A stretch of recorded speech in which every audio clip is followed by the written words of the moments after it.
Hello friends, कैसे हैं आप सब। मैं आपका अपना मित्र एडवोकेट एस मिश्रा लीगल दर्पण चैनल में स्वागत करता हूं। फ्रेंड्स, आज मैं बात करने वाला हूं कि अगर किसी कोर्ट के द्वारा कोई जजमेंट या ऑर्डर पास किया गया है और उस जजमेंट या ऑर्डर में किसी भी प्रकार का क्लर्कल मिस्टेक हो गया है या कोई अन्य गलती हो गया है जिसको कि जिस पार्टी के फेवर में पास हुआ है वो भी या जिसके अगेंस्ट में पास हुआ है वो भी, उन पार्टी के द्वारा जब उनको पढ़ा जाता है, पढ़ने के बाद उनको लगता है कि नहीं यहाँ पे क्लर्कल मिस्टेक हुआ है, इनको सुधार करना ज़रूरी है, या फिर कोई अन्य गलती है जिसको कोर्ट के संज्ञान में दें और कोर्ट इनको पे काम करे, कोर्ट इनको सुधारें, तो इसे सुधार करने के लिए उसमें अमेंडमेंट्स लाने के लिए जो गलती हुआ है उसमें अमेंडमेंट करने के लिए आपको क्या करना चाहिए, इसके लिए कानून में क्या प्रोविज़न है, इसी पे आज मैं बात करने वाला हूँ, इसको बताने वाला हूँ।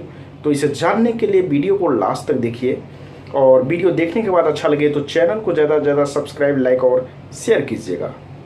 तो आइए फ्रेंड्स जानते हैं। फ्रेंड्स, कई बार ऐसा देखा गया है कि कोर्ट के द्वारा बहुत सारे जजमेंट या ऑर्डर पास किए जाते हैं जिसको पढ़ने के बाद वकील साहब या पार्टी को लगता है कि इसमें ये क्लर्कल मिस्टेक हो गया है, ये गलती हो गया है, जिस गलती को सुधार करना ज़रूरी है, नहीं तो आगे दिक्कतें हो सकती है।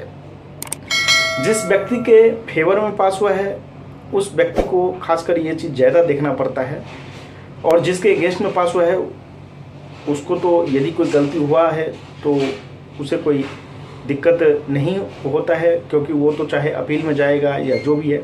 वैसे देखा जाए तो दोनों ही पार्टी को जब कोई जजमेंट या ऑर्डर कोर्ट के द्वारा पास किया जाता है तो बारीकी से एक एक करके एक एक लाइन, उसमें एक एक पॉइंट को, शब्दों को, अर्थ को देखते हुए उनको पढ़ना चाहिए, उनमें से मीनिंग निकाल के उसको देखना चाहिए, समझना चाहिए। जब पूरे तरीके से वो सेटिस्फाई हो जाए उसके बाद ही उसको रखना चाहिए, अन्यथा उस पर अमेंडमेंट कराने के लिए कोर्ट में जाना चाहिए। मैं उदाहरण के तौर पे एक बात बताता हूँ, एक उदाहरण के तौर पे एक बात रखना चाहता हूँ जिससे आप लोगों को क्लियर हो जाएगा कि किस प्रकार की गलती जजमेंट ऑर्डर में देखने को ज़्यादातर मिलता है।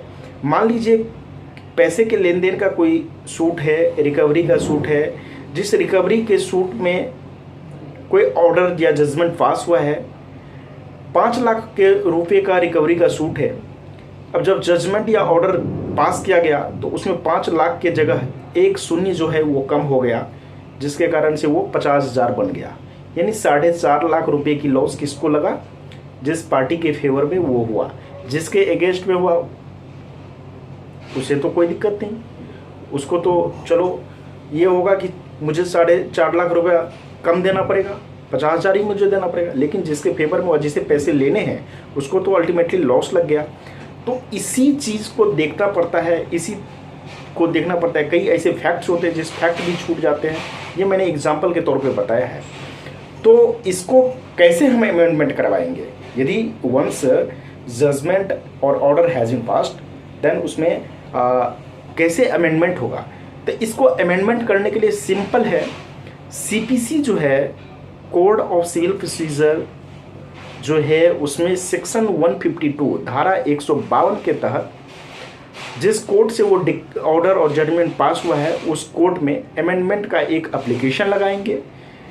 उस अमेंडमेंट के एप्लीकेशन में वो सारी बातें लिखेंगे जो बातें आपके हिसाब से कोर्ट ने जजमेंट और ऑर्डर पास करते समय गलत लिखा है, उस बात को उसमें लिखेंगे और साथ में ऑर्डर की कॉपी भी अटैच कर देंगे।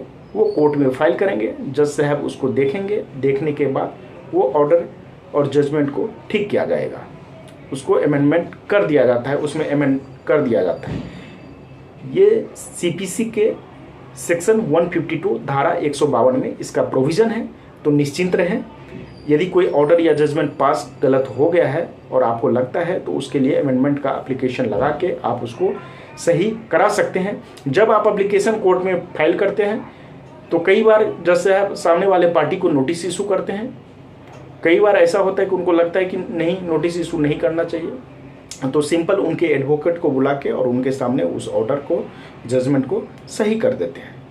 जहाँ तक बात है लिमिटेशन की, तो जजमेंट और ऑर्डर जो पास हुआ है उसमें जो गलती हुई है उस गलती के अमेंडमेंट के एप्लीकेशन लगाने के लिए आपको कोई लिमिटेशन किसी भी प्रकार का नहीं है, कोई लिमिटेशन एक्ट में इसका कोई प्रेस्क्राइब टाइम नहीं दिया गया है कि इतने ही समय के अंदर आपको ये एप्लीकेशन फाइल करना है।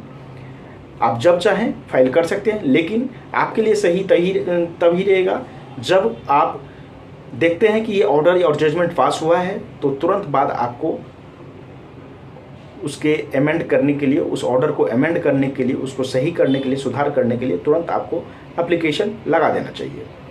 तो ध्यान रखें कि कोई भी जजमेंट ऑर्डर पास होता है तो दोनों ही पार्टी, जिसके फेवर में हुआ वो भी, जिसके अगेंस्ट में हुआ वो भी, एक एक पॉइंट को देख देख के सही से पढ़ें, उसको बारीकी से पढ़ें और फिर उसको देखें कि सही है कि नहीं। यदि सही रहता है तो ठीक है, यदि कुछ उसमें आपको क्लरिकल मिस्टेक या किसी अन्य प्रकार के फैक्चुअल मिस्टेक देखने को मिलता है, तो इसके लिए आप सीपीसी के सेक्शन 152 के तहत अमेंडमेंट का एप्लीकेशन कोर्ट में मूव करें, जिस कोर्ट के द्वारा वो जजमेंट ऑर्डर पास किया गया है, और उसको सुधार करवाएं, उसको सही करवाएं। तो फ्रेंड्स, वीडियो कैसा लगा आप मुझे कमेंट करके ज़रूर बताइएगा। साथ ही आपको किसी भी प्रकार का लीगल जानकारी यदि चाहिए तो स्क्रीन पे दिए गए नंबर पे आप कॉल बुक कर सकते हैं। ये पेड सर्विस होगा, पहले आपको पे करना पड़ेगा, पे करेंगे उसके बाद हम आपको कॉल बैक करेंगे और आपकी जो भी लीगल संबंधी क्वेरी होगी उसकी जानकारी आपको दिया जाएगा।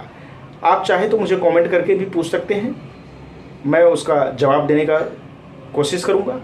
फ्रेंड्स, आज तक के लिए इतना ही, फिर मिलेंगे नेक्स्ट वीडियो में, तब तक के लिए धन्यवाद।